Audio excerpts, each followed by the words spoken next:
د دنیا خلکو لیونین یو اوسک په غرو کې غرسنین یو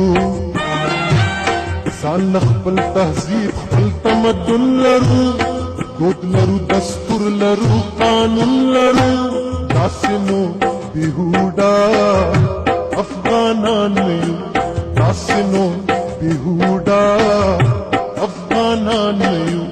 ټول خو جاهلان یو ټول خو جاهلان یو ټول خو جاهلان یو ټول خو جاهلان یو